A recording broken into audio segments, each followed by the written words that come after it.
Une bonne communication est cruciale pour avoir de bons rapports avec les parties prenantes.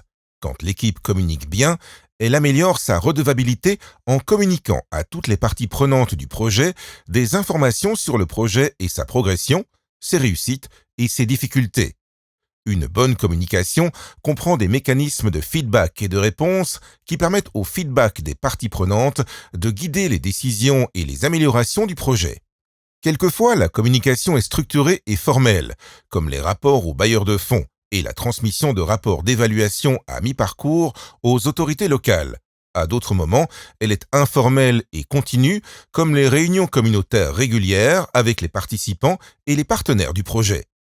Quel que soit le format, toute communication doit être basée sur les besoins d'information des parties prenantes et faite d'une manière qui soit appropriée pour chaque groupe. Pendant l'élaboration du système MIL, il est important de planifier la communication relative au MIL. Les plans de communication utilisent une variété de modèles différents, mais tous comprennent l'identification de chaque partie prenante du projet et ce que ces parties prenantes ont besoin de savoir, comment l'équipe pourra communiquer convenablement avec les parties prenantes, la fréquence de la communication. Par exemple, vous devrez peut-être communiquer à votre bailleur de fonds les progrès en direction des cibles au niveau des produits en utilisant un rapport trimestriel narratif.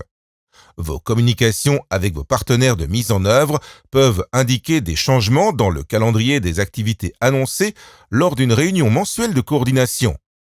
Et votre communication au niveau communautaire peut traiter de la réalisation des objectifs du projet, du calendrier et des critères de ciblage lors de réunions communautaires informelles et via des tableaux d'affichage. Quand vous préparez des plans de communication, collaborez avec les groupes prioritaires de parties prenantes pour comprendre leurs besoins d'information ainsi que les mécanismes qu'ils préfèrent pour la communication et la discussion. Ne partez pas du principe qu'une même approche fonctionnera pour toutes les parties prenantes. Par exemple, dans une même communauté, les membres illettrés auront besoin que les informations soient présentées en utilisant des diagrammes visuels lors des réunions communautaires, tandis que les jeunes de la communauté préféreront peut-être recevoir les mêmes informations par message SMS. La planification initiale des communications servira de base à la préparation des documents de communication eux-mêmes et aussi d'autres outils et processus MIL, comme les sections sur la communication dans les termes de référence des évaluations. Assurez-vous toujours que l'on incorpore la planification de la communication et la préparation de documents de communication dans le budget et le calendrier du projet, afin de garantir un fort appui de la mise en œuvre du projet pour la communication.